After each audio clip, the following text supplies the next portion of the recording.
Hello नमस्कार, मैं हूं Romesh Upadhyay. Class 10 geography chapter 1 resources and development में आपका बहुत बहुत स्वागत है। यहां पर हम एनसीईआरटी को कुछ इस प्रकार से पढ़ाते हैं कि कंसेप्ट को आपको इमेजेस एंड वीडियोस की हेल्प से समझाने की कोशिश करेंगे।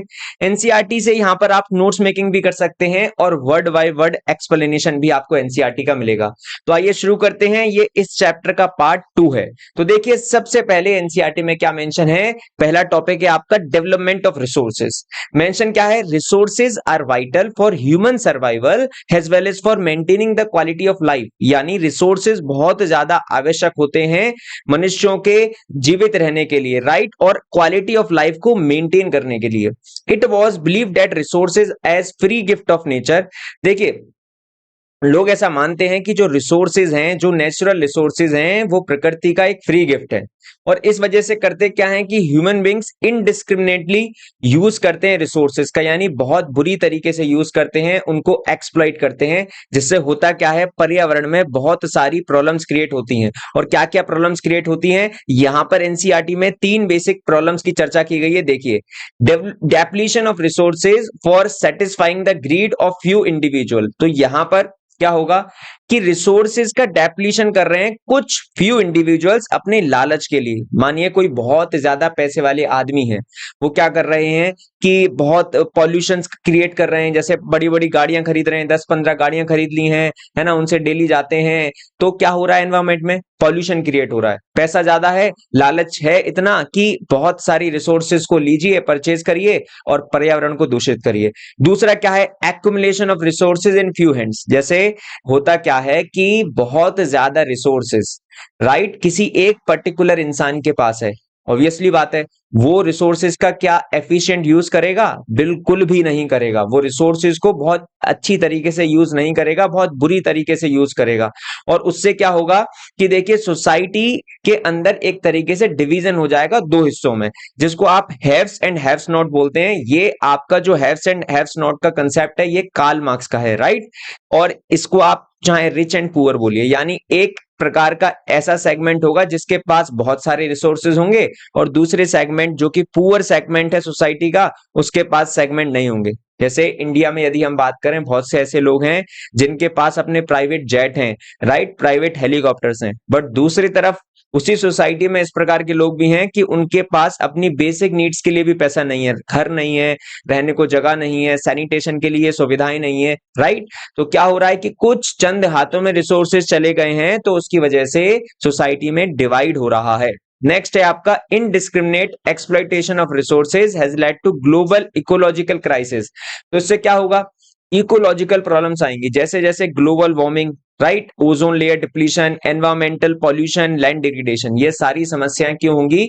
जब भी कोई व्यक्ति या सोसाइटी पूरी अच्छी तरीके से रिसोर्सेज का ढंग से यूज नहीं करेगा। नेक्स्ट देखिए, नेक्स्ट क्या है, as equitable distribution of resources. यानी इक्वली रिसोर्सेज को यदि हम डिस्ट्रीब्यूट करें, राइट, तो इससे क्या होगा कि एक तरीके से सस्टेन रहेगा quality of life and global piece रहेगा। यानी जब हम ढंग से सभी लोगों के अंदर सभी लोगों को समान रिसोर्सेज को डिस्ट्रीब्यूट कर रहे हैं, तो इससे क्या होगा, एक तो शांति बनी रहेगी पर्यावरण के अंदर और क्वालिटी ऑफ लाइफ भी इंप्रूव होने लगेगी। If the present trend of resource depletion by a few individuals and countries continues, the future of our planet is in danger. और यदि कुछ इंडिविजुअल्स के हाथ में या कुछ पर्टिकुलर कंट्रीज के हाथ में रिसोर्सेज ज्यादा रहेंगी, तो आने वाला जो समय होगा बहुत खतरनाक होगा और हमारा प्लानेट, राइट, ये भी बहुत तरीके से सुरक्षित नहीं रहेगा। Therefore, resource planning is essential for sustainable existence of all forms of life। यानी रिसोर्स प्लानिंग बहुत ज्यादा मैटर करती है, बहुत ज्यादा जरूरी है। किसके लिए? कि आने वाली जो लाइफ है आपकी और लाइफ की हर प्रकार की जो फॉर्म है, वो एक तरीके से जीवित रह पाए। मानिए यदि पर्यावरण में बहुत ज्यादा टेम्परेचर हो गया, तो आप कैसे जीवित रहेंगे? बहुत सारे लोगों की डेथ हो जाएगी, सब लोग मर जाएंगे, राइट। तो बहुत अच्छे तरीके से रिसोर्सेज का यूज करना है। Sustainable existence is a component of sustainable development. यानी सस्टेनेबल डेवलपमेंट का एक कंपोनेंट होता है सस्टेनेबल एग्जिस्टेंस। यानी आप जहां भी रह रहे हैं, जिस भी देश में रह रहे हैं, जिस भी सोसाइटी में रह रहे हैं, वहां के जो लोग हैं वो रिसोर्सेज का राइट। एफिशिएंट यूज करें, सस्टेनेबल यूज करें। सस्टेनेबल का मतलब क्या है कि रिसोर्सेज को इस तरीके से यूज नहीं कर रहे हैं जिससे पर्यावरण दूषित हो रहा है, राइट, जिससे ग्लोबल वार्मिंग कॉज हो रही है, जिससे पॉल्यूशन क्रिएट हो रहा है, इस प्रकार से। जैसे फॉर एग्जांपल आप इलेक्ट्रिक व्हीकल का यूज करिए एज कंपेयर टू ये पेट्रोल डीजल व्हीकल के कंपैरिजन में, राइट। तो ये क्या है, एक तरीके से सस्टेनेबल यूज है रिसोर्सेज का। नेक्स्ट देखते हैं क्या है। नेक्स्ट यहाँ पे चर्चा की गई है आपकी सस्टेनेबल डेवलपमेंट की। बहुत इंपॉर्टेंट टॉपिक है और बहुत अच्छा टॉपिक है, राइट। आंसर में मेंशन करोगे डेफिनेटली मार्क्स आपको मिलेंगे। Sustainable economic development means development should take place without damaging the environment, यानी आप इस प्रकार का विकास कर रहे हैं जब आप पर्यावरण को दूषित नहीं करेंगे। And development in the present should not compromise with the needs of the future generation. और जो आप विकास कर रहे हैं ये भी ध्यान में रखते हुए विकास करना है। प्रेजेंट का जो आप विकास कर रहे हैं इस बात को ध्यान में रखते हुए करना है कि जो आपकी आने वाली पीढ़ियां हैं, जो फ्यूचर जनरेशन है, उनकी नीड्स के साथ तो कोई कॉम्प्रोमाइज नहीं हो रहा है। जैसे फॉर एग्जांपल आप फॉसिल फ्यूल्स को बहुत ज्यादा मात्रा में यूज कर रहे हैं, फॉसिल फ्यूल जैसे पेट्रोल डीजल, राइट। यदि मानिए आपने ज्यादा फॉसिल फ्यूल यूज कर लिया और खत्म कर दिए, तो आने वाली जो फ्यूचर जनरेशन है उसको तो पता ही नहीं होगा कि फॉसिल फ्यूल नाम की कोई चीज भी हुआ करती थी संसार में, राइट, कि पेट्रोल डीजल भी हुआ करते थे, इनसे गाड़ियां चलती थी, राइट। समझ पा रहे हैं आप? चलिए, और ये सस्टेनेबल डेवलपमेंट गोल है, देखिए आप समझ सकते हैं यहाँ पर 17 गोल्स, राइट। ये यूनाइटेड नेशन डेवलपमेंट प्रोग्राम इनको रिलीज करता है, राइट। क्या क्या है ये वैसे आपको जानने की जरूरी नहीं है, बट एक आइडिया होना चाहिए, बेसिक आइडिया कि दुनिया में पॉवर्टी यानी गरीबी नहीं होनी चाहिए, जीरो हंगर, लोग भूख से तड़पने नहीं चाहिए, अच्छी हेल्थ होनी चाहिए, अच्छी क्वालिटी ऑफ एजुकेशन होनी चाहिए, जेंडर इक्वलिटी यानी मेल और फीमेल में और इनके सेक्स रेशियो में समानताएं होनी चाहिए, clean and water sanitation, right, अच्छा पानी होना चाहिए, सैनिटेशन फैसिलिटीज अच्छी होनी चाहिए आपकी, एफोर्डेबल एंड क्लीन एनर्जी। ये सारे चीजें कहीं हद तक क्या दर्शा रही हैं कि यदि आप इस प्रकार से देश में दुनिया में काम करेंगे तो सस्टेनेबल डेवलपमेंट होगा और जो हमारी पृथ्वी है वो एक तरीके से सुरक्षित रहेगी, अच्छी रहेगी। नेक्स्ट है आपका टॉपिक रियो डी जेनेरियो अर्थ समिट 1992। ये भी इंपॉर्टेंट टॉपिक है।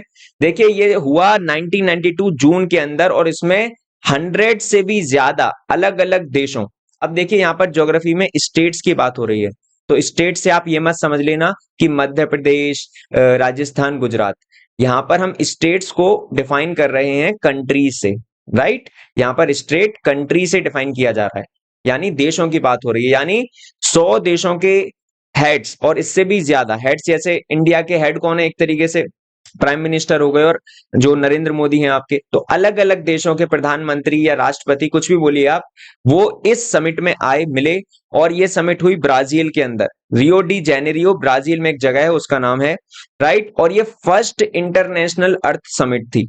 इसके अंदर ये चर्चा की गई कि जो अर्जेंट प्रॉब्लम्स हैं जैसे एनवायरमेंटल प्रोटेक्शन यानी पर्यावरण को सुरक्षित करना और सामाजिक और आर्थिक विकास करना, है ना, विश्व स्तर पर। नेक्स्ट है आपका, इसमें बहुत अलग अलग प्रकार के अलग अलग देशों के लीडर्स असेंबल हुए और उन्होंने ये चर्चा की कि हम ग्लोबल क्लाइमेट चेंज पर और बायोलॉजिकल डाइवर्सिटी पर चर्चा करेंगे। ग्लोबल क्लाइमेट चेंज मतलब जो दुनिया में बदलता हुआ पर्यावरण है, या फिर ये देखिए ग्लोबल क्लाइमेट चेंज का मतलब क्या होता है, क्लाइमेट चेंज की वजह से क्या होता है कि आपको अनवांटेड चीजें देखने को मिलती हैं, जैसे अभी दिल्ली में आपको फ्लड्स देखने को मिल रहा है, राइट। ये कहीं हद तक क्या है, ये आपके क्लाइमेट चेंज की वजह से चीजें आपको देखने को मिल रही है, या बहुत ज्यादा टेम्परेचर, गर्मी ज्यादा देखने को मिलेगी, सर्दी ज्यादा देखने को मिलेगी, बारिश कभी भी आ जाएगी, ये क्या है, क्लाइमेट चेंज। तो इस पर ध्यान देने की आवश्यकता है। ध्यान कैसे देंगे, जब आप रिसोर्सेज को तरीके से यूज करेंगे। तो इसमें चर्चा की गई the Rio convention endorse the global forest principles and adopted agenda 21, और एजेंडा 21 को अडॉप्ट किया गया। और यह चर्चा की गई कि जो 21वीं सदी होगी, 21 सेंचुरी होगी, उसमें हम सस्टेनेबल डेवलपमेंट करेंगे। सस्टेनेबल डेवलपमेंट क्या होता है ये अभी मैंने आपको बताया। यहां पर भी आप देख लीजिए कि ये 1992 में अर्थ समिट हुई, जहां पर बेसिकली क्या बात हुआ कि क्लाइमेट चेंज को सुधारा जाए, जो कि ह्यूमंस या कुछ कंट्री के लोग या कुछ कंट्री जो कि सस्टेनेबल डेवलपमेंट नहीं कर रही हैं। फॉर एग्जाम्पल यदि अमेरिका के अंदर, ऑस्ट्रेलिया के अंदर लोग कोयला जला रहे हैं, बहुत ज्यादा प्रदूषण कर रहे हैं, तो इसका मतलब ये नहीं है कि सिर्फ वहां के लोग परेशान होंगे, है ना। वो यदि कुछ गलत तरीके से रिसोर्सेज का यूज कर रहे हैं तो आपको भी समस्या होगी उतनी ही जितनी उनको हो रही है। इसीलिए सभी देशों को, पूरी पृथ्वी पर जितने भी देश हैं, जितने भी लोग हैं, सभी को अच्छे से यानी सस्टेनेबल यूज करना है रिसोर्सेज का। नेक्स्ट है आपका एजेंडा 21। ये भी इंपॉर्टेंट टॉपिक है, राइट। एजेंडा 21 क्या है? यहां पर अलग अलग वर्ल्ड लीडर्स ने एक डिक्लेरेशन को साइन किया 1992 में, और इसको बोलते हैं हम यूएनसीईडी यानी United nation conference on environment and development. ये भी आपका रियो डी जेनेरियो में हुआ, ब्राजील के अंदर। चलिए आप मुझे कमेंट सेक्शन में बताइए कि ब्राजील किस कॉन्टिनेंट में आता है, किस कॉन्टिनेंट में आता है ब्राजील, ये आपको सभी को कमेंट सेक्शन में बताना है। It aims at achieving global sustainable development, और इसका भी क्या मुद्दा था कि हम दुनिया के अंदर सस्टेनेबल डेवलपमेंट करेंगे और पर्यावरण से जो भी, पर्यावरण में जो भी डैमेज हो रहा है उसके लिए काम करेंगे, उससे लड़ाई करेंगे, गरीबी के लिए काम करेंगे, डिसीजेस के लिए काम करेंगे, सभी देश मिलकर। और सभी का एक कॉमन इंटरेस्ट होना चाहिए कि पृथ्वी को बचाना है, right. One major objective of the agenda 21 is that every local government should draw on its own local agenda 21। और इनका एक मेजर ऑब्जेक्टिव 21 का ये भी था कि जितनी भी लोकल गवर्नमेंट्स हैं वो देखिए एजेंडा 21 को एक तरीके से ड्रॉ करें और इसके बेसिस पर काम करें, इसकी सीमाओं पर काम करें, जिससे कि पर्यावरण कहीं हद तक अच्छा होने लगेगा। नेक्स्ट आता है आपका रिसोर्स प्लानिंग, जो कि बहुत जरूरी है, राइट। रिसोर्स प्लानिंग चाहे करियर प्लानिंग, जैसे आप अपने करियर में कुछ अच्छा करने के लिए कुछ प्लान करते हैं कि मैं आईआईटी से इंजीनियरिंग करूंगा, मैं एमबीबीएस एम से करूंगा, वॉट एवर इट इज। उसी प्रकार से रिसोर्सेज की हम क्या प्लानिंग करते हैं कि हम एक महीने में 1 लीटर पेट्रोल खर्च करेंगे या एक साल में 10 लीटर 50 लीटर पेट्रोल खर्च करेंगे, नहीं करते, है ना। बट करनी चाहिए, रिसोर्सेज का हमें जुडिशियस यूज करना चाहिए, राइट। तो देखिए planning is the widely accepted strategy for judicious use of resources. Yes, planning बहुत ज्यादा जरूरी है यदि आपको रिसोर्सेज का जुडिशियस यूज करना है। यानी जुडिशियस का मतलब क्या, एक तरीके से न्यायपूर्ण तरीके से आपको रिसोर्सेज को यूज करना पड़ेगा यदि पृथ्वी को बचाना है तो। Next, it has important in a country like India. देखिए इंडिया के अंदर बहुत ज्यादा डाइवर्सिटी है रिसोर्सेज की, right. There are region which are in rich in certain types of resources. कुछ भारत के ऐसे हिस्से हैं जहां पर आपको बहुत ज्यादा रिसोर्सेज देखने को मिलेंगी, और कुछ ऐसी जगह हैं जहां पर रिसोर्सेज बहुत कम देखने को मिलेंगी, लेस क्वांटिटी में देखने को मिलेंगी। इसके एग्जाम्पल की बात करें तो यहां पर आप झारखंड, छत्तीसगढ़, मध्य प्रदेश, इन राज्यों के अंदर जो भारत के राज्य हैं यहां पर आपको मिनरल्स और कोल डिपॉजिट बहुत ज्यादा मात्रा में देखने को मिलते हैं। बट हम यदि बात करें आपके अरुणाचल प्रदेश में चले जाएं, राइट, जम्मू कश्मीर चले जाएं, वहां पर तो ये मिनरल्स हमें मिलेंगे नहीं, वहां पर इनकी कमी है। तो इंडिया में क्या है, रिसोर्सेज की डाइवर्सिटी है, एक पर्टिकुलर राज्य में या लोकेशन पर आपको अलग अलग प्रकार की चीजें दिख सकती हैं, दूसरी जगह वो नहीं दिखेंगी, ठीक है। नेक्स्ट है इसी में, Arunachal Pradesh has abundance of water resources but lacks in infrastructure development. देखिए अरुणाचल प्रदेश में वाटर अबंडेंट है बट इंफ्रास्ट्रक्चर की कमी है। आप देखिए जैसे फॉर एग्जांपल ये इंडिया मान लेते हैं, इधर की तरफ है आपका ये अरुणाचल प्रदेश, यानी नॉर्थ ईस्ट डायरेक्शन के अंदर है। तो यहां पर आपने देखा होगा कि ज्यादातर जो विकास होता है इंडिया में वो एक तरीके से इधर एलुवियल प्लेन्स पर, या Gujarat, Rajasthan, Madhya Pradesh, right, north India में आपको ज्यादा देखने को मिलता है, या फिर साउथ इंडिया में देखने को मिलता है। इंडिया में नॉर्थ ईस्ट स्टेट्स जो भी हैं वहां पर आपको डेवलपमेंट इंफ्रास्ट्रक्चर कम देखने को मिलता है। एक तो सबसे बड़ा रीजन ये है कि इनकी जो टोपोग्राफी है, यानी जो लैंड फॉर्म है वो प्लेन नहीं है, यहाँ पर आपको पहाड़ वगैरह देखने को मिल रहे हैं, और पहाड़ों पर थोड़ा विकास करने में समस्या होती है क्योंकि वहां पर ना रोड्स अच्छे से बन सकती हैं। समझ रहे होंगे आप मैं क्या समझाने की कोशिश कर रहा हूँ, राइट। तो the state of Rajasthan is very well endowed with solar and wind energy. हमने फर्स्ट पार्ट में भी चर्चा किया था कि गुजरात और राजस्थान में बहुत अच्छी एक तरीके से स्टॉक है सोलर एंड विंड एनर्जी का, बट वहां पर पानी की कमी है। राजस्थान में, गुजरात में बहुत कमी है पानी की। तो इसी प्रकार से आपको कहीं एक जगह रिसोर्सेज पर्टिकुलर प्रकार की ज्यादा मिलेगी, दूसरी जगह कम मिलेगी। अगर लद्दाख के कोल्ड डेजर्ट की बात करें तो ये आपकी कंट्री से एक तरीके से आइसोलेट है, यहाँ पर आपको रिच कल्चर हेरिटेज मिलेगा, बट यहाँ पर कमी किसकी मिलेगी, पानी की, इंफ्रास्ट्रक्चर की, वाइटल मिनरल्स की। क्योंकि ये भी जम्मू कश्मीर कहाँ है आपका, ऊपर की तरफ है, नॉर्थ इंडिया में आ जाता है। तो नॉर्थ इंडिया में यहाँ भी आपको पहाड़ देखने को मिलेंगे, माउंटेन्स, इसी वजह से यहाँ भी ज्यादा डेवलपमेंट नहीं हो सकता है। The, this calls for balanced resource planning at the national, state, regional and local level। इसीलिए हमें राज्य स्तर पर और देश के स्तर पर, लोकल लेवल पर, रीजनल लेवल पर, हर तरीके से, हर जगह पर क्या करना पड़ेगा, रिसोर्सेज को प्लान करना पड़ेगा। प्लानिंग इज वाइटल, राइट, बहुत जरूरी है, right. Next, resource planning in India. अब भारत में किस प्रकार से रिसोर्सेज की प्लानिंग की गई है, देखिए। सबसे पहला पॉइंट है यहां पर identification and inventory of resources across the region of country. सबसे पहले तो हमें यह जानना पड़ेगा कि इंडिया के अंदर यानी भारत देश के अंदर कहां पर, किस राज्य में, किस जगह पर कौन सी रिसोर्सेज उपस्थित हैं, आइडेंटिफाई करना पड़ेगा, राइट। दिस इन्वॉल्व, इसमें आइडेंटिफाई करने के लिए क्या करना पड़ेगा, सर्वे करना पड़ेगा, जा जाकर देखना पड़ेगा, मैपिंग करनी पड़ेगी, क्वालिटेटिव एंड क्वांटिटेटिव एस्टिमेशन करना पड़ेगा कि कितने रुपए खर्च होंगे, राइट, उसको निकालने के लिए, रिसोर्स को एक्सट्रैक्ट करने के लिए। दूसरा पॉइंट है evolving a planning structure and with appropriate technology. Technology भी चाहिए हमें, स्किल्ड वर्कर चाहिए, इंस्टीट्यूशनल सेटअप चाहिए, जिससे कि हम एक तरीके से अच्छे रिसोर्स के डेवलपमेंट प्लान लेकर आ पाए। जैसे इंस्टीट्यूशन का मतलब क्या, जैसे गवर्नमेंट के इंस्टीट्यूशंस होते हैं ना, जैसे for example NITI Aayog, national institute of transforming India, इसका काम क्या है, ये एक तरीके से इंडिया में प्लानिंग के लिए रिस्पॉन्सिबल है, राइट। इसका पहले नाम था नीति आयोग का planning commission of India, PCI, right. But Modi government ने यानी बीजेपी ने इसका नाम चेंज करके 2015 में कर दिया प्लानिंग कमीशन ऑफ इंडिया से नीति आयोग। इस काम तो वही है बट नाम बदल दिया बस, राइट। नेक्स्ट है आपका matching the resources development plans with overall national development plans, यानी आपको मैच करने पड़ेंगे रिसोर्स डेवलपमेंट प्लान्स को राष्ट्र के प्लान्स के साथ।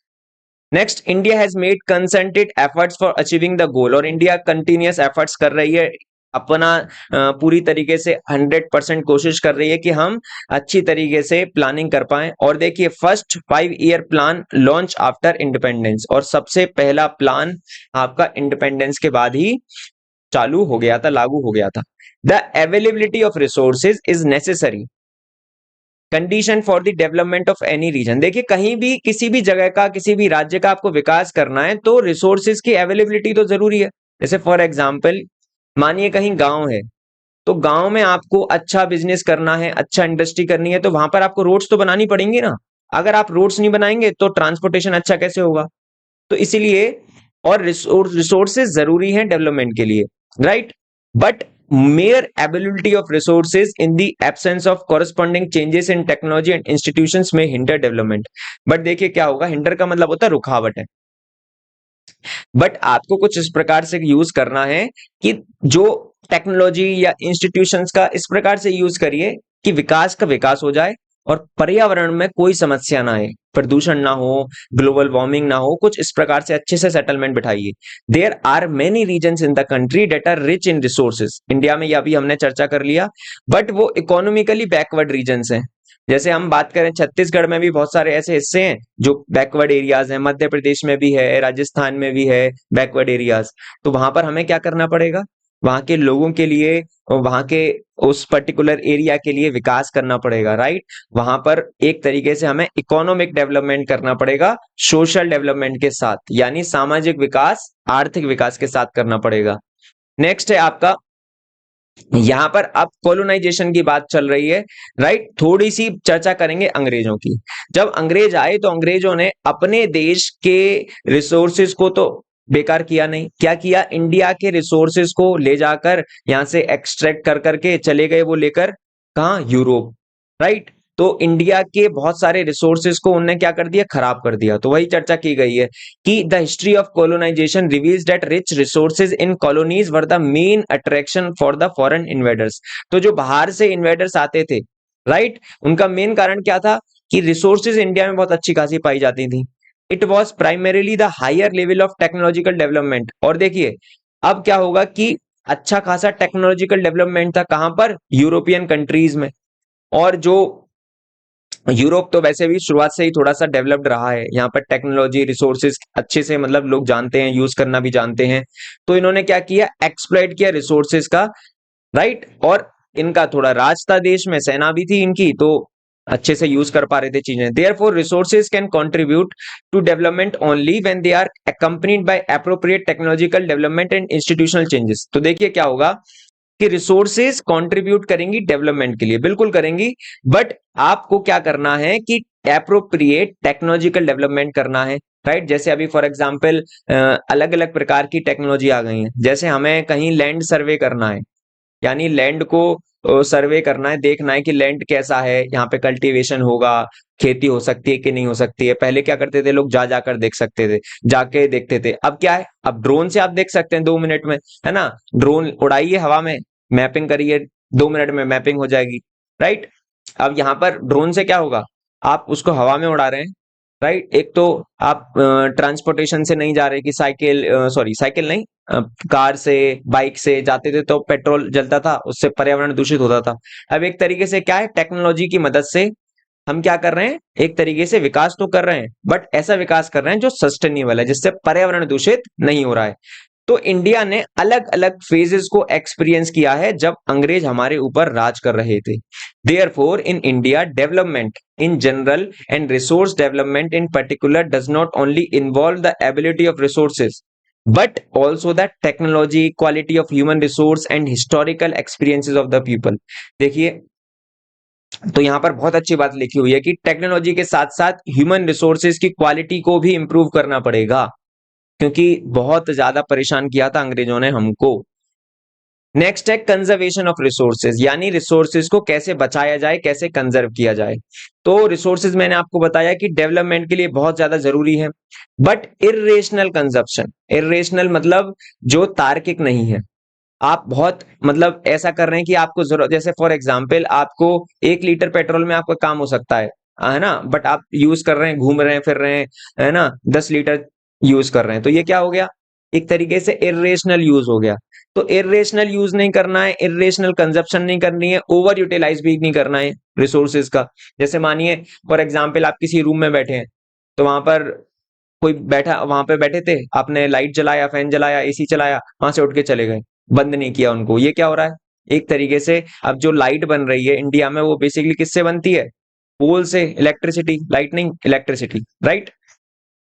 तो आप अब बेफालतू में रिसोर्सेज का क्या कर रहे हैं, ओवर यूटिलाइजेशन कर रहे हैं, जिससे क्या होगा, पर्यावरण में समस्या आएंगी, एनवायरमेंटल प्रॉब्लम्स क्रिएट होंगी। तो इन्हीं बातों को ध्यान में रखते हुए, इन्हीं बातों को ध्यान में रखते हुए हमें इनसे ओवरकम करना है, तो रिसोर्सेज को कंजर्व करना पड़ेगा। तो गांधी जी जो हमारे देश के बहुत अच्छे नेता माने जाते हैं, राइट, इन्होंने एक बहुत अच्छी बात कही, क्या कही देखिए, there is enough for everybody need, यानी देखिए संसार की बात करें या भारत की बात करें, हर किसी की नीड्स को, जरूरतों को पूरा करने के लिए रिसोर्सेज बहुत ज्यादा मात्रा में है, बट हर किसी की लालच को, ग्रीड को पूरा करने के लिए रिसोर्सेज की कमी है, राइट। देखिए आपकी जरूरतें पूरा कर सकते हैं रिसोर्सेज, जो नेचुरल रिसोर्सेज हैं, बट आपकी लालच वो पूरा नहीं कर सकती हैं। ही placed at the greedy and selfish individuals and exploitative nature of modern technology. देखिए यहां पर बात हो रही है कि जो लालची लोग हैं, सेल्फिश इंडिविजुअल्स हैं, वो क्या कर रहे हैं, नेचर को एक्सप्लॉइट कर रहे हैं, किसके माध्यम से, नई नई टेक्नोलॉजी के माध्यम से।